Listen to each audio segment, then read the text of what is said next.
नमस्कार, मैं वैद्य रमा खटावकर अपने इस यूट्यूब चैनल में आप सभी का स्वागत करती हूँ, जिसका नाम है लर्निंग आयुर्वेद विथ वैद्य रमा खटावकर।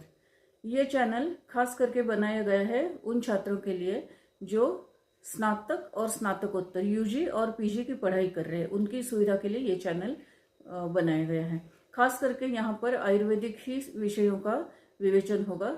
हालांकि उनके करिकुलम में, अभ्यासक्रम में पाश्चात्य वैद्यक शास्त्र और आयुर्वेद दोनों का है। फिर भी पाश्चात्य वैद्यक शास्त्र के संदर्भ जानना और स्टडी मटेरियल भरपूर है, लेकिन आयुर्वेद का ये होता है कि आयुर्वेदिक ग्रंथों से सूत्रों के अर्थ समझना और वो डिकोड करके उनका आशय समझ के स्पष्टीकरण वगैरह ये सब करके उनका व्यावहारिक उपयोग, ये सब नए छात्रों के लिए थोड़ा सा असुविधाजनक होता है। उनकी मदद के लिए खास करके ये चैनल मैंने शुरू किया है। आज का विषय है त्रिदोष सिद्धांत का व्यावहारिक उपयोग, खास करके पीटीएसआर में। विषय की शुरुआत करने से पहले पीटीएसआर ये शब्द के बारे में थोड़ा सा जान ले। पीटीएसआर ये शब्द प्रसूति तंत्र और स्त्री रोग, ये इतना विषय का इतना लंबा नाम है। आयुर्वेदिक शैक्षणिक क्षेत्र में इस विषय के लिए यही लघु रूप इस्तेमाल किया जाता है। हम भी प्रसूति तंत्र एवं स्त्री रोग के लिए पीटीएसआर यही शब्द का उपयोग करेंगे। तो चलिए विषय की शुरुआत करते हैं। यही विषय क्यों? आयुर्वेदिक तरीके से जिनको निदान और चिकित्सा करनी है उनके लिए त्रिदोष सिद्धांत, ये जो आयुर्वेद शास्त्र का आधार है, उसके बारे में जानना बहुत ही जरूरी है। जो फर्स्ट ईयर सेकंड ईयर में आप लोग पढ़ के आए हो, फिर भी ये विषय खास करके जो सारे नियम त्रिदोष के लिए है, दोष कौन से है, उनका वृद्धि क्षय, उनके लक्षण, उनके हेतु, सारे के सारे नियम स्त्रीरोग और प्रसूति तंत्र में भी यही नियम इस्तेमाल होते हैं। दो मुख्य स्रोतस है, आर्तव स्रोतस और स्तन्यव स्रोतस। जो बाकी स्रोतसों के लिए दोषों के नियम है वही इनके लिए भी है। फिर भी कुछ अलग मुद्दे हैं, उन मुद्दों के लिए ही आज हम विवेचन करेंगे। विषय त्रिदोष सिद्धांत तो विषय बहुत ही बड़ा है, लेकिन एक दिशा दर्शन के लिए ये वीडियो आपके काम आएगा। तो चलो शुरुआत करते हैं। चर्चा के प्रमुख मुद्दे, इन मुद्दों के आधार पर हम अब आज चर्चा करेंगे। एक तो सबसे पहले हम एक शॉर्ट रिवीजन लेंगे, पूर्व अवलोकन। उसके बाद त्रिदोषों का पीटीएसआर में तीनों दोषों का क्या संबंध है, इसके बारे में संक्षेप में बात करेंगे। फिर एक एक दोष अलग अलग, पीटीएसआर में वात दोष की भूमिका, पीटीएसआर में पित्त दोष की भूमिका और पीटीएसआर में कफ दोष की भूमिका, प्राकृत और विकृत, दोनों तरीके से हम इसकी चर्चा करेंगे। और कुछ अन्य विशेष महत्वपूर्ण मुद्दे हैं, उनकी भी हम बाद में चर्चा करेंगे। स्त्री रोग और प्रसूति तंत्र, इन दो शब्दों की कंसेप्ट एक बार फिर से क्लियर करते हैं। स्त्री रोग का मतलब है स्त्री विशिष्ट रोग।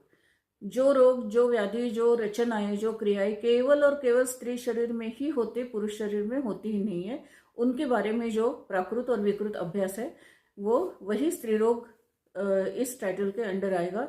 उदाहरणार्थ गर्भाशय के संदर्भ में जो भी प्राकृत विकृत है, त्रैवर्त योनि के बारे में, विकसित स्तन्याशय के बारे में, व्याधि का अगर उदाहरण दे तो रक्त प्रदर है, स्तन विद्रधि है, गर्भिणी छर्दी है, आदि जो व्याधि है जो पुरुष शरीर में होती ही नहीं है। स्त्री रोग का अर्थ है स्त्री विशिष्ट रोग। प्रसूति तंत्र इस टाइटल के अंदर जितना भी सगर्भावस्था से संदर्भित विषय है, प्राकृत और विकृत दोनों, उनका अभ्यास आएगा। जैसे गर्भधारणा, सगर्भावस्था, प्राकृत और विकृत, फिर गर्भ विज्ञान आएगा, फिर प्रसव अवस्था का वर्णन आएगा, सूतिका अवस्था का वर्णन आएगा, और इन सारी बातों का अभ्यास स्त्री रोग और प्रसूति तंत्र, ये एक कंसेप्ट हमने अभी क्लियर कर दी है। पीटीएसआर की पढ़ाई करते समय दोषों का अभ्यास क्यों करना है, तो उसका उत्तर इस सूत्र में आपको मिलेगा। दोषा एव ही सर्वेषाम रोगाणाम एक कारणम। शरीर में जितने ही व्याधि होते हैं, इसमें आर्तव स्रोतस और स्तन्यव स्रोतस जो पीटीएसआर से संबंधित है, दोनों स्रोतस आ गए, सारे के सारे दोषों से संबंधित है। स्रोतस अगर प्राकृत रहे तो दोनों, इसका मतलब है कि दोष अपनी साम्यावस्था में है। अगर कोई विकृति है तो दोषों की विकृति है, इसलिए इन दोषों का अभ्यास करना है। दोषा एव ही सर्वेषाम रोगाणाम एक कारणम।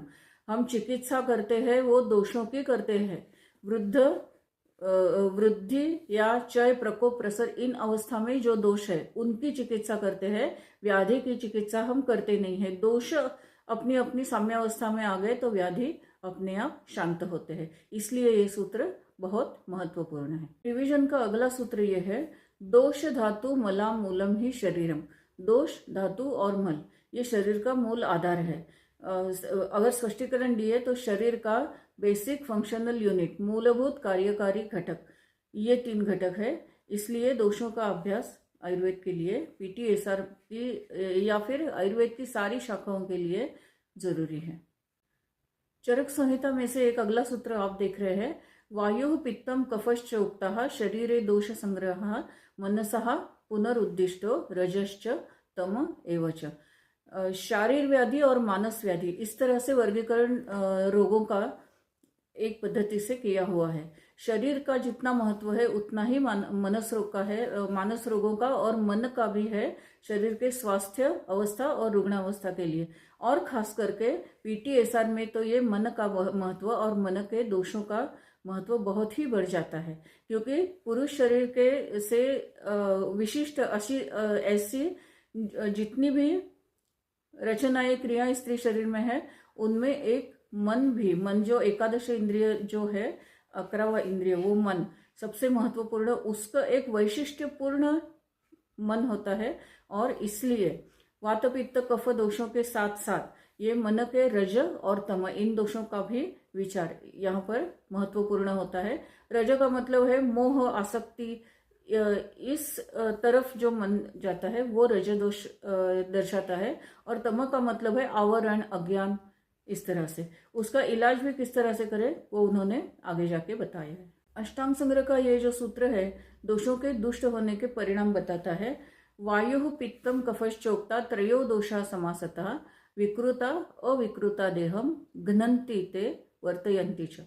ये जो 3 दोष है, ये अगर अपनी साम्य अवस्था में है, अगर अविकृत है, प्राकृत रूप में है, तो देह का वर्तयंती मतलब स्वास्थ्य मेंटेन रखना, ये काम करते हैं। अगर वो विकृत रहे तो वो शरीर में दोष उत्पन्न, घ्नन्ति का मतलब है कुछ उपद्रव करना, कुछ विकृति पैदा करना। तो अगर दोष अविकृत रहे तो वो विकृति पैदा करते हैं। ये नियम भी सारे शरीर के साथ साथ पीटीएसआर में भी यही नियम लागू है। अगला सूत्र भी अष्टांग हृदय से ही है, रोगस्तु दोष वैषम्यम दोष साम्यम अरोगिता। एक एक दोष की दृष्टि अलग बात है, और 3 दोषों का आपस में जो संतुलन होता है वो सही रहे या बिगड़े, इस पर भी शरीर का स्वास्थ्य और अस्वास्थ्य डिपेंड करता है। जो नियम सारे शरीर के लिए, वही पीटीएसआर में इन 2 स्रोतों के लिए भी है। अब ये अप्लाइड पार्ट या प्रत्यक्ष व्यावहारिक उपयोग शुरू हो गया। शरीर जानाम दोषाणाम क्रमेण परमौषधम बस्ति विरेको वमनम तथा तैलम घृतम मधु धी धैर्य आत्मादि विज्ञानम मानस दोष औषधम परम। अष्टांग हृदय कारण ने ये प्रत्यक्ष चिकित्सा भी बताई है। दोष कौन से है, वो वृद्धि क्षय कैसे होते हैं, उनका असंतुलन कैसे होता है, ये सब विवेचन के बाद अगर उनके फिर से साम्यावस्था बनानी है, फिर से शरीर स्वस्थता की ओर ले जाना है, तो क्रमशः वात के लिए बस्ती उपक्रम, पित्त के लिए विरेचन और कफ दुष्टि के लिए वमन, ये पंचकर्म में से ये उपक्रम उन्होंने बताया है। और तैल घृत मधु, ये क्रमशः वात के लिए तैल, पित्त के लिए घृत और मधु। पीटीएसआर में यही नियम है, खास करके बस्ती के लिए हम आगे उदाहरण भी देखेंगे। यही नियम दोष की चिकित्सा करते समय ध्यान में रखना चाहिए। और जो महत्वपूर्ण मन की बात की थी, धी धैर्य आत्मादि विज्ञानम, धी का मतलब है बुद्धि।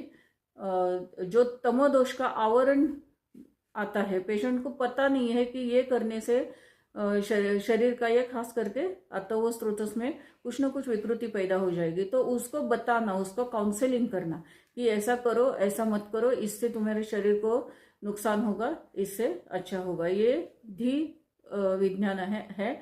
धैर्य विज्ञान मतलब उसमें थोड़ा सा आत्मविश्वास उसका जागृत करना, प्रज्ञापरात करना, वो जैसे टाल सके, वो धैर्य उत्पन्न करना। और आत्मादि विज्ञानम, ये सारा काउंसलिंग है, मानस दोष का ये उपचार है। ये खास करके स्त्री रोग और प्रसूति तंत्र में ज़्यादा उपयोगी है, आभ्यंतर और बाह्य चिकित्सा के साथ। इतनी शॉर्ट रिवीजन के बाद हमारा मुख्य विषय अब शुरू होता है। पीटीएसआर में त्रिदोषों की भूमिका। हम 4 विशेष मुद्दों के आधार पर इसका दिशा दर्शन करेंगे। एक तो गर्भ प्रकृति आरंभकत्व, दूसरा है शरीर के क्षेत्रों में दोषों की क्या भूमिका है, तीसरा है वय और चौथा है अवस्थानुसार। प्रकृति का विचार ये आयुर्वेद शास्त्र का एक वैशिष्ट्य है जो अन्य किसी भी शास्त्र में इस तरह का वर्णन नहीं मिलता। तो प्रकृति की जो कॉन्सेप्ट है तो वो पीटीएसआर में क्या उसका संदर्भ है, तो गर्भ प्रकृति की निर्मिति, इसके बारे में हम अभी बात करेंगे। आप जो सूत्र देख रहे हैं, शुक्र शोणित संयोगे यो भवेत् दोषो उत्कटः प्रकृतिर्जायते तेन। ठीक है, तो गर्भ प्रकृति कब बनती है और कैसे बनती है इसका वर्णन है। गर्भधारणा जब हम पढ़ते हैं तब इसका संदर्भ आता है। माता और पिता के अलावा एक तीसरा ही जीव जिसका अस्तित्व होता है, पहले नहीं था और जब से वो एग्जिस्ट होता है तभी ये प्रकृति बनती है। ठीक है, शुक्र शोणित और जीव संयोग से गर्भ बनता है। उसी क्षण जो यूनिकनेस, उस जीव का जो यूनिकनेस है, उसके शरीर की और मन की, बुद्धि की जो रचना आगे चलकर उसके आयु में रहेगी और वो मृत्यु तक कायम रहेगी अविकृत स्थिति में, उसे बोलते हैं, उस यूनिकनेस को, उस घटना को, उस कॉन्स्टिट्यूशन को प्रकृति बोलेंगे। ऐसा हम संक्षेप में प्रकृति का वर्णन कर सकते हैं। तो पीटीएसआर से इसका क्या संबंध है, तो वो कब बनती है, जब गर्भधारणा होती है। माता और पिता जो जीव अस्तित्व में आता है तभी से ये त्रिदोषों की भूमिका पीटीएसआर में शुरू होती है। तब इसका इस जानकारी का हम व्यवहार में कैसे उपयोग करते हैं। 3 प्रकार की प्रकृतियां बताई है, उनके अगर लक्षण हम विस्तृत से पढ़ें तो ये समझ में आता है कि कफ प्रकृति, कफ प्रधान प्रकृति जो है उसमें थोड़े पॉइंट्स पॉजिटिव ज्यादा है। कफ प्रधान के लोग होते हैं वो ज्यादा सुदृढ़ होते हैं, बलवान होते हैं, उनमें धातु सारता अच्छी होती है, व्याधि क्षमत्व अच्छा होता है, बुद्धिमान वो होते हैं, अपत्य क्षमता उनकी अधिक होती है, उनमें धैर्य ज्यादा होता है, सारे अवयव विकसित होते हैं, उनकी कांति अच्छी होती है और भी बहुत सारे मुद्दे कफ प्रधान प्रकृति में अधिक होते हैं। तो हम इसका संदर्भ गर्भाधान से करेंगे। गर्भ अवक्रांति अलग विषय है, गर्भधारणा अलग है, गर्भाधान अलग है। ठीक है, एक जानकारी हमें इन्होंने ऐसे दी है कि शुक्र और शोणित, इन बीजों में जो संयोग होता है, मातृबीज और पितृबीज, इनमें जिस दोष का आधिक्य हो उसी से गर्भ की, वो नए जीव की प्रकृति बनती है। तो हम गर्भधारणा के समय इस तरह से एडवाइस पेशेंट को दे सकते हैं कि कफ प्रधान गुण जब बीज निर्मिति होती है तभी कफ प्रधान गुण अधिक उसमें हो। इस तरह का आहार विहार विचार और उपचार भी अगर दिए तो आने वाला गर्भ कफ प्रधान प्रकृति का दीर्घायु, बलवान, व्याधिक्षम, सुंदर, इस तरह से बुद्धिमान, इस तरह से पैदा हो। इस तरह से इसका व्यावहारिक, इस जानकारी का व्यावहारिक उपयोग हम कर सकते हैं। बिल्कुल शॉर्ट में हम कह सकते हैं, डिटेलिंग इसका बहुत ही विस्तृत से चरक संहिता शारीरस्थान में भी आया है और हम कुछ हिंट्स, सूत्रों के कुछ हिंट्स लेके उनका आशय देख के भी कर सकते हैं, लेकिन ये एक दिशा दर्शन के लिए ये सूत्र हम। अगला मुद्दा, शरीर के विभिन्न क्षेत्रों में त्रिदोषों के स्थान। एक सूत्र अष्टांग हृदय का आप सामने देख रहे हो, ते व्यापिनोपि ऋण नाभ्यो अधो मध्य ऊर्ध्व संश्रय। एक डायग्राम भी आपको दिखाई दे रहा है कि पूरे शरीर में त्रिदोष तो है ही, लेकिन हृदय और नाभि, ये 2 फिक्स पॉइंट पकड़ के हृदय और नाभि के बीच पित्त का प्रभाव, पित्त दोष का प्रभाव, उसका कार्य अधिक प्रभावी होता है। हृदय के ऊपरी भाग है जो शरीर का ऊर्ध्व भाग है, वहां कफ का प्रभाव, कफ का कार्य अधिक होता है। और अधोनाभि जो भाग है, सारा अधोनाभि क्षेत्र है शरीर का, वहां पर वात दोष का प्रभाव अधिक होता है। एक बात आपके समझ में आई ही होगी कि रजोवह स्त्रोतस, आर्तवह स्त्रोतस, इसका स्थान जो है वो अधोनाभि में है, अर्थात इस पर वात दोष का प्रभाव अधिक है। इसका विस्तार से विवेचन हम आगे करने ही वाले हैं। दूसरा जो स्त्रोतस है पीटीएसआर से संबंधित स्तन्यवह स्त्रोतस, वो है कफ के क्षेत्र में, जिस क्षेत्र में कफ दोष का प्रभाव अधिक होता है वहाँ स्तन्य वह स्रोतस है। इसलिए इन दोषों का क्या स्थान है इसका विवेचन हम कर ही रहे हैं। फिर भी शरीर के विभिन्न क्षेत्रों में दोषों का क्या स्थान है, ये दो स्रोतसों के संदर्भ में ये फिगर आपको समझ में आएगी। ते व्यापिन अपि ये शब्द उन्होंने इस्तेमाल किया है। पूरे शरीर में दोष त्रिदोष रहते ही रहते हैं, लेकिन उनका प्रभाव अधिक होता है या कम होता है, इसके संदर्भ में ये है। ऐसी बात नहीं है कि सिर्फ ऊर्ध्व भाग में सिर्फ कफ ही होगा, ऐसी बात नहीं है। ते व्यापिन अपि पूरे शरीर में वो व्यापिन है ही, फिर भी उनका संश्रय, उनका स्थान, उनका प्रभाव, उनका कार्य क्षेत्र ये विशिष्ट भाग शरीर के बताए। जैसे शरीर के क्षेत्र के संदर्भ में जैसे बताया, वैसे ही एक ये दूसरा जो सूत्र है, वय अहोरात्र भुक्तानाम ते अंत मध्य अधिगा क्रमात्, इनमें 4 चीजें बताई गई है। वय, अहनि का मतलब दिन, रात्र और भुक्त भोजन, इनके अंतकाल, आखिरी काल, मध्यकाल और शुरुआत का काल, ये क्रमेण वात, पित्त और कफ इनका प्रभाव अधिक होता है, इनका आधिक्य होता है समझो, इस तरह से बताया है।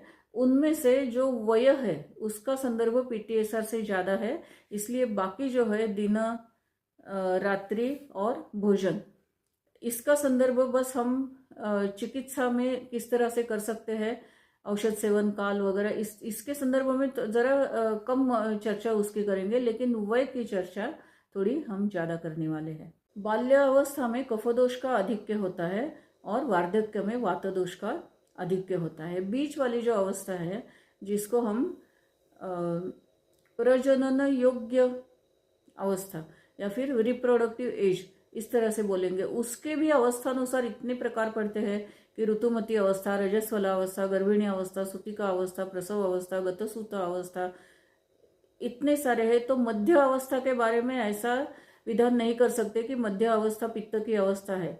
सिर्फ बाल्य अवस्था प्रथम रजो प्रवृत्ति से पूर्व की अवस्था कफ प्रधान होती है, रजो निवृत्ति बाद की वृद्ध अवस्था वात प्रधान होती है। और इसका व्यवहार में किस तरह से उपयोग करेंगे ये हम अब देखते हैं। पीटीएसआर में ये वयो अवस्था का वर्गीकरण किस तरह से उन्होंने किया है ये देखना बहुत इंटरेस्टिंग है। आप सामने जो देख रहे हो, बाला तु गीयते नारी यावद वर्षाणी षोडश, अंदाजन 16 साल के आसपास प्रथम रजो प्रवृत्ति शुरू होती है, इसलिए 16 साल तक उस स्त्री को बाला बोलेंगे। ततस्तु तरुणी ज्ञेया 32 वत्सरावधि, 16 से लेके 32 वय तक उस अवस्था को तरुण वय की तरुण अवस्था बोलेंगे।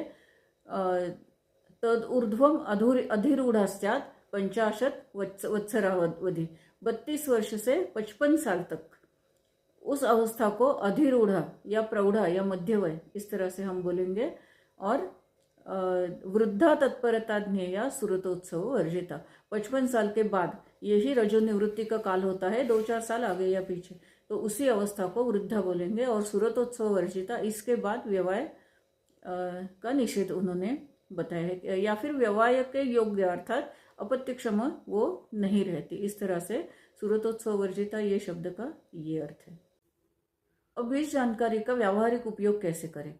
बाल्यावस्था की पीटीएसआर से संबंधित प्रमुख घटना है आर्तव स्रोतस की वृद्धि और विकास। ये जो अवस्था है इसमें कफदोष का प्राबल्य अधिक होता है, अर्थात उसका आहार, विहार, उपचार ये सारे कफ अनुकूल गुण के होने चाहिए। बल्य, ब्रूहण, गुरु, स्थिर, शीत, मंद इस तरह से, और खास करके मधुर रसयुक्त इस तरह का आहार विहार होना चाहिए। उसमें दुग्ध, घृत और बाकी भी सारे मधुर रसात्मक पदार्थ भी होने चाहिए। मानस उपचार या जो बिहेवियर उसके साथ है वो भी कफ अनुकूल ही करना चाहिए। और एक बात बताने की, अगर खास करके आर्तव स्रोतस पर ध्यान देना है तो 14 साल के बाद, 13-14 साल के बाद जो आर्तव स्रोतस बल्य जो वनस्पतियां है इनमें शतावरी, अश्वगंधा, मंजिष्ठा, सारीवा ये प्रमुख है। ये अगदी एकदम अल्प मात्रा में अगर ये दी जाए तो इस वृद्धि और विकास में अनुकूलता आ जाती है। रजो निवृत्ति और उसके बाद की जो अवस्था है ये काल है वात दोष के आधिक्य का काल है। अर्थात परिचर्या और उपचार का सूत्र भी वात शमन और वात अनुलोमन यही होना चाहिए। सारे उपचार स्नेहन, स्वेदन, स्निग्ध, उष्ण, गुरु, स्थिर, इस तरह से सारे उपचार, बल्य इस तरह से होने चाहिए। बस्ती, नस्य, अभ्यंग, स्नेहन, स्वेदन, इस दिशा में परिचर्या और हमारे उपचार जाने चाहिए। इसी अवस्था में मानसिक स्थैर्य और बुद्धि की भी स्थिरता के लिए ज़्यादा जरूरी है दीर्घ श्वसन, ध्यान, धारणा, प्राणायाम, योग आदि। 16 से 50 ये जो बीच वाली जो आयु है उसको रिप्रोडक्टिव पीरियड या फिर प्रजनन क्षम अवस्था इस तरह से हम बोल सकते हैं। इसमें ये होता है कि स्तन्यवह और रजोवह स्त्रोतस, ये दोनों स्त्रोतस में अलग अलग अवस्थाओं में अलग अलग बदलाव होते हैं। अर्थात दोषों का प्रभाव भी अलग अलग होता है और हमें परिचर्या भी अलग अलग देनी पड़ती है। कैसी देनी पड़ती है ये हम अभी देखेंगे। रजस्वला अवस्था की प्रमुख घटना होती है रज का निष्क्रमण, अर्थात रज का शरीर के बाहर स्त्राव होना। ये रज निष्क्रमण काम है अपान वायु का। लक्षण भी अपान वायु के दिखते हैं, मंद वेदना आदि। तो अर्थात इसकी परिचर्या, रजस्वला अवस्था की परिचर्या भी अपान अनुलोमन को, अपान के अनुलोमन कार्य को अनुकूल हो जाए ऐसी ही होनी चाहिए। तथा जो मंद वेदना आदि जो लक्षण है उनका भी ख्याल रख के स्निग्ध, उष्ण, ब्रूहण, बल्य इस तरह की परिचर्या होनी चाहिए। लेकिन आहार में पचने में लघु और ब्रूहण इस तरह के ही द्रव्य अर्थात लाजा आदि इनका चयन करना चाहिए। रजस्वला अवस्था के बाद ऋतुमती अवस्था आती है। ऋतुकाल का एक प्रमुख वैशिष्ट्य है कि गर्भधारण योग्य अवस्था शरीर में, खास करके गर्भाशय में निर्माण करना, निर्मित होती है इस काल में। तो ये जो सूत्र आप सामने देख रहे हो ऋतुकाल अवस्था की, ये परिभाषा आपको दिख रही है।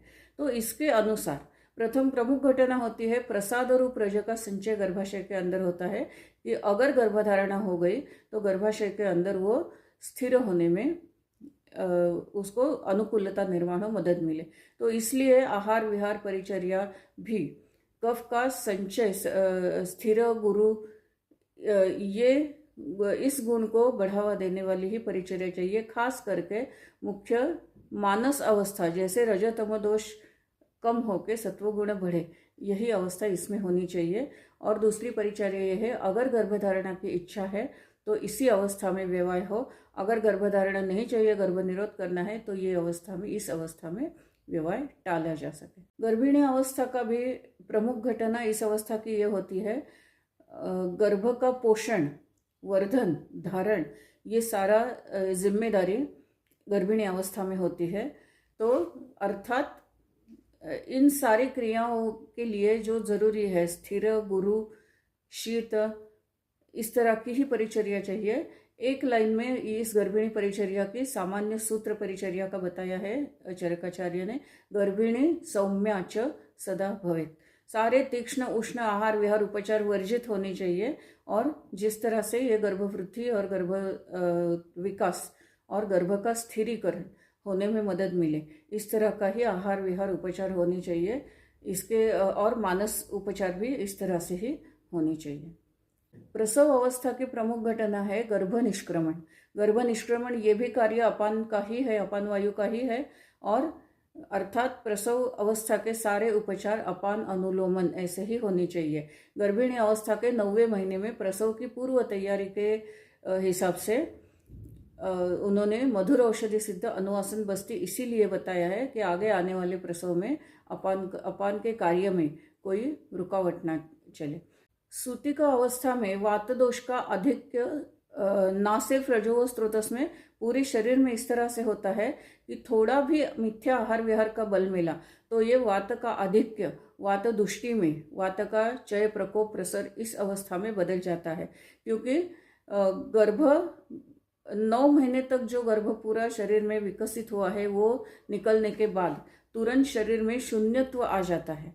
रक्तस्राव की वजह से भी धातुक्षयजन्य वाताधिक्य यहाँ पर हो जाता है, अग्निवांद्य भी हो जाता है और सारे प्रवाहनजन्य क्लम भी होता है, सारी जो अवस्थाएं है वो वाताधिक्य की तरफ जाती है। इसलिए सुतुक्य परिचर्या का जो सामान्य सूत्र है वो वात शमन ही होना चाहिए। सारे उपचार, आहार विहार वगैरह जो है वो स्निग्ध, उष्ण, इस तरह से स्थिर, इस तरह से ही होने चाहिए। उसमें सर्वांग स्नेहन, स्वेदन, स्थानिक स्नेहन, धूपन, इस तरह के सारे आहार विहार उपचार होने चाहिए। यहाँ तक हमने देखा तीनों दोषों की सामायिक भूमिका स्त्रीरोग और प्रसूति तंत्र में क्या है, इसका एकदम संक्षेप में हमने ब्यौरा लिया। ये पूर्वार्ध का यहाँ तक ही हम पूर्वार्ध समाप्त करते हैं। इसी विषय का उत्तरार्ध भी हम देखेंगे। उसमें अलग अलग दोषों की भूमिका, खास करके वात दोष की भूमिका स्त्रीरोग और प्रसूति तंत्र में क्या है, पित्त दोष की क्या है, कफ दोष की क्या है, और कुछ अन्य मुख्य विषय, अन्य मुख्य मुद्दों का भी हम उस उत्तरार्ध में करेंगे। ये एपिसोड आपको कैसे लगा ये जानने के लिए मैं उत्सुक हूँ। अगर आपको ये उपयुक्त अच्छा लग रहा है तो प्लीज़ लाइक कीजिए, शेयर कीजिए, सब्सक्राइब कीजिए और अपनी पढ़ाई जारी रखिए। धन्यवाद।